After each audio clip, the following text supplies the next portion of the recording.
Parker. Well played. Barnes and Lineker waiting in the centre, and there's Barnes.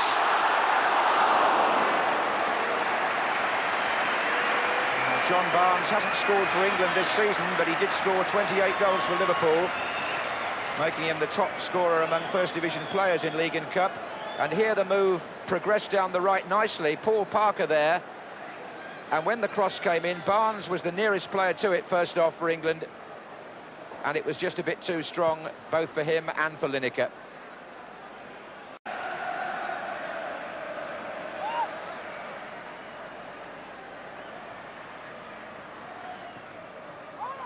Butcher's there. Oh, it span off Perdomo, I think, and wouldn't quite fall for Pearce.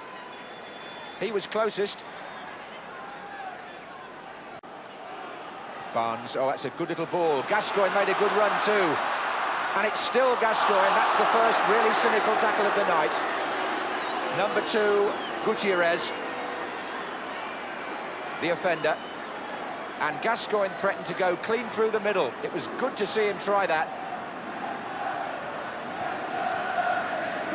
He was all for taking them on there, but look at that. In my view, that should be a yellow card, but it's a free kick to England. And Stuart Pearce might just fancy a crack, or maybe John Barnes even. And Gaza too enjoys the set plays, so there's 3 of them round the ball.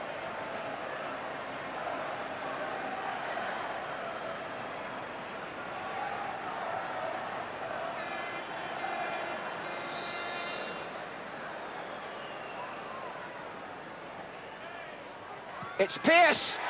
Good save.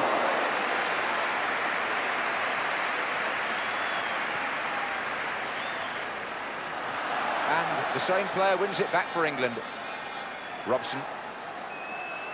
Barnes, so that's good too.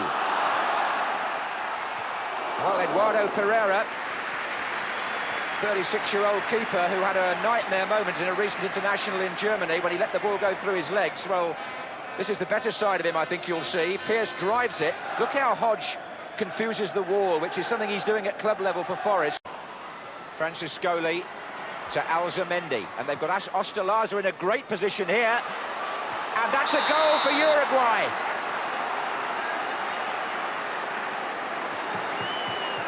The 27th minute, and Uruguay take the lead with Ostalaza sneaking in where others feared to go. It was Franciscoli who really caused the trouble. He played the ball wide, and Alzamendi, number 7, floats the cross in, and there are 3 England defenders around him, but not one of them gets near it. Oscar Tabarez there, raising his hand on the Uruguay bench, their coach.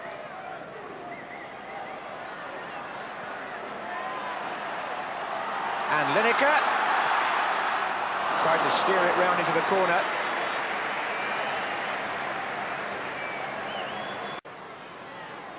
They don't get together very often, these Uruguayan players, because they're spread all over the world, many of them in Europe, and 1 or 2 playing in Argentina.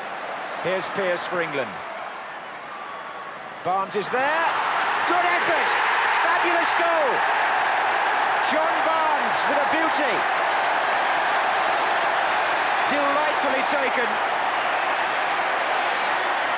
What a masterful piece of football by the England number 11. It's his first international goal of the season, and wasn't it worth waiting for? Gascoigne out to Pearce. A well-spread movement, this. Then the lofted ball in. Now watch Barnes here on the chest. Left foot, half volley, and right in the corner. Alzamendi. Paz.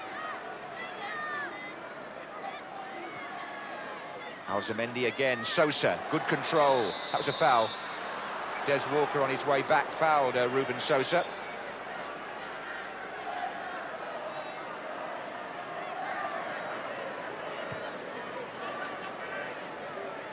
So a free kick now to Uruguay. Sosa normally has the main say in these. He doesn't worry about the distance. Perdomo is there as well. Franciscoli inside the penalty area.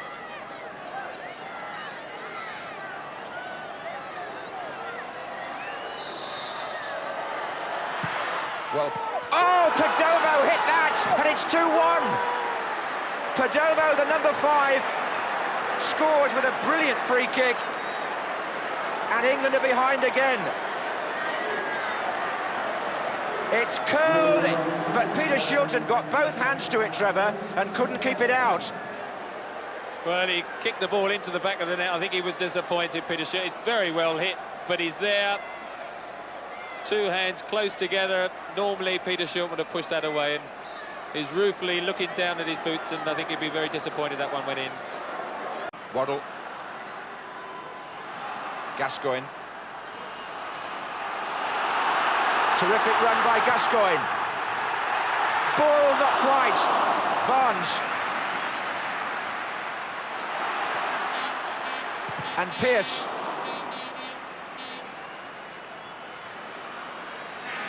That was a thrilling run by Gaza.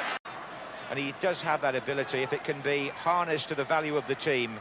This is a player who can do things others can't. Just look at the people he went past there, and it was a good cross too. I mean, the end product was there, but the number 4 just got a touch on it, Herrera, to beat Bull.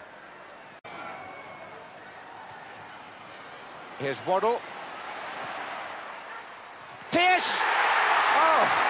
Well, the linesman's flag wasn't up, although I suspect the referee will give a foul on the goalkeeper now, but I don't quite know how he saved that. Stuart Pearce looks certain to score. Eduardo Pereira goes down. Now, initially here, the corner is dealt with by the Uruguayan defender De Leon. It comes out to Chris Waddle, and watch number 3, Stuart Pearce, because that slanted ball, he was onside, he got his left foot to it, but somehow he gave the goalkeeper the chance to do a juggling act. If it had gone anywhere else, it would have been in the back of the net off Pearce's touch. But it hits the keeper, and then he manages to grab it, but then gets caught by Pearce's outstretched foot. Brian Robson still hopeful as we enter the 2nd minute of stoppage time. Francescoli. One thing has to be said as well, that the Uruguayan temperament seems to have calmed considerably since Mexico. Alzamendi's causing trouble there. And indeed, Uruguay have beaten England, and the long undefeated run of Bobby Robson's team is ended at Wembley just before they leave for the World Cup. England's first home defeat here for 6 years, despite a great goal by John Barnes, and our first defeat in 18 games since the European Championships 2 years ago.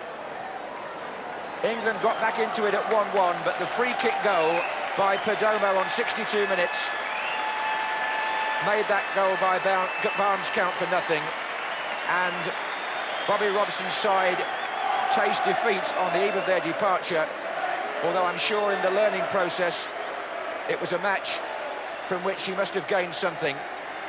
The final score then, as England walk off in disappointed fashion: England 1, Uruguay 2.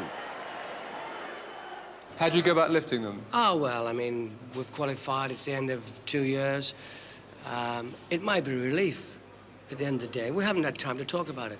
But, you know, the pressures to keep the run going and keep winning and be unbeaten, we've lost. It just might be, you know, a good tonic to accept the defeat, act as a stimulus, don't worry about it. We have no run and no history and no record to work for now, have we? Start again, and we start with the first match, you know, off the shores and in Tunisia. If we can get a little pickup of a result there, we're on our way again. That's how you've got to be positive and look at it like that, haven't you? Not too worried, you know. It's not death. It's not the end of the team, is it? Bobby Robson's view. Jimmy Hill is with us, and the unbeaten run comes to an end, but that really is the only significance in that result. Yeah, I'm pleased it's come to an end too, because the one thing I don't want to hear is how brilliant England are and how long they've been unbeaten. That doesn't matter. What matters are the first 3 matches in the World Cup tournament.